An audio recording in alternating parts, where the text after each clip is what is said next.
हेडलाईन्सचे प्रायोजक आहे NBC bearings, लांब पळण्यासाठी। उद्या संध्याकाळी 7:15 वाजता नरेंद्र मोदींचा शपथविधी। भाजप नेत्यांच्या शक्ती प्रदर्शनात मोदी तिसऱ्यांदा पंतप्रधान पदाची शपथ घेणार। शपथविधी सोहळ्यासाठी राष्ट्रपती भवन सजलं। मोदी सरकारच्या मंत्रिमंडळात 18 खासदार मंत्रिपदाची शपथ घेणार। भाजपकडून रक्षा खडसे, नारायण राणे, नितीन गडकरी, पियुष गोयल यांची नावं चर्चेत। सूत्रांची माहिती। बांगलादेशच्या पंतप्रधान शेख हसीना भारतात दाखल। शेख हसीना मोदींच्या शपथविधी सोहळ्यात सहभागी होणार। विविध देशांचे प्रमुख शपथविधी सोहळ्यासाठी उपस्थित राहणार। एनडीए सरकार जास्त दिवस चालणार नाही। ममता बॅनर्जींचं मोठं विधान। सीएए, एनआरसी एनडीए सरकारला रद्द करावं लागेल। ममता बॅनर्जी यांची प्रतिक्रिया। सोनिया गांधींची काँग्रेसच्या संसदीय नेतेपदी निवड झालेली आहे। काँग्रेसच्या सर्व खासदारांचा एकमतानं हा निर्णय। सोनिया गांधी यांची सलग 5व्यांदा काँग्रेसच्या संसदीय नेतेपदी निवड। नरेंद्र मोदी ढोंगी संविधानाबाबत लोकांनी झिडकारल्यानंतर आता संविधानाची प्रत मस्तकी लावली। संजय राऊतांची टीका। अजित पवार गटाकडून केंद्रीय मंत्रिपदासाठी प्रफुल्ल पटेल यांच्या नावावर शिक्कामोर्तब। प्रफुल्ल पटेल उद्या मोदींसोबत शपथ घेणार। शिंदे गटाचा एक मंत्री उद्या मोदींसोबत शपथ घेणार। मंत्रिपद कुणाला द्यायचं याचा निर्णय मेरिटनुसार होणार। मुख्यमंत्री शिंदेंची माहिती। तर श्रीकांत शिंदेंना मंत्रिपद देण्यासाठी शिंदे गटाचे खासदार आग्रही। शिवसेनेत मंत्रिपद कोणाला मिळणार याचा अंतिम निर्णय मुख्यमंत्री घेतील। खासदार श्रीकांत शिंदे यांची प्रतिक्रिया।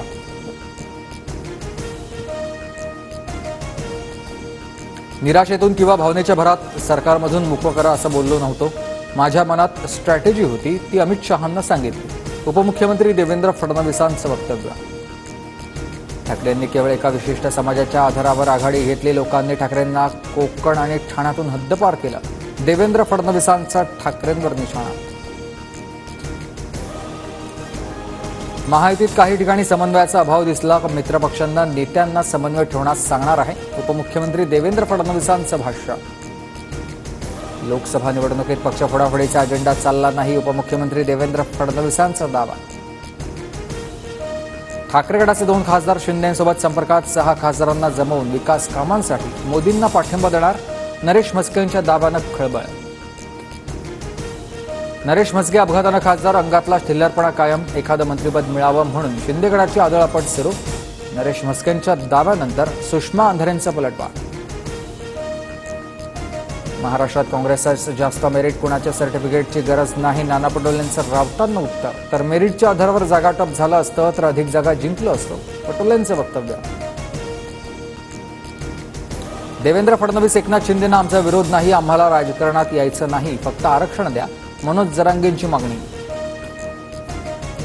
सामाजिक सलोखा जपायची जबाबदारी प्रत्येक जिल्हावासियांची। निवडणुकीत जय पराजय होत असतात। सोशल मीडियावर वातावरण दूषित करू नका, मंत्री धनंजय मुंडेंचं बीडमधील जनतेला आवाहन।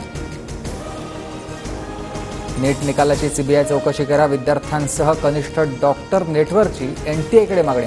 नीट परीक्षेच्या निकालात मोठ्या प्रमाणात छेडछाड झाल्याप्रकरणी पुन्हा परीक्षा घेण्याची मागणी। नीट परीक्षेत कुठलाही घोळ झाला नाही, परीक्षा पारदर्शकपणे पूर्ण झाली। नॅशनल टेस्टिंग एजन्सीने आरोप फेटाळले। फक्त 1600 मुलं आणि 6 केंद्रावर हे प्रकरण घडल्याचं स्पष्टीकरण। महाडमध्ये जोरदार पावसामुळे दरड कोसळली। मुंबई गोवा महामार्गावर दरड कोसळल्यानं काही काळ वाहतुकीचा खोळंबा। पुण्यात मुसळधार पावसाची हजेरी। रस्त्यावर पाणी साचल्यामुळे वाहन चालकांची तारांबळ। राज्यात पुढील 5 दिवसात पावसाचा जोर वाढणार। रत्नागिरी, सिंधुदुर्ग, सातारा, संभाजीनगर, बीड, जालना, धाराशिवमध्ये पुढील 48 तासात पावसाचा अलर्ट। हेडलाईन्सचे प्रायोजक आहे एनबीसी बेरिंग्स, लांब पळण्यासाठी।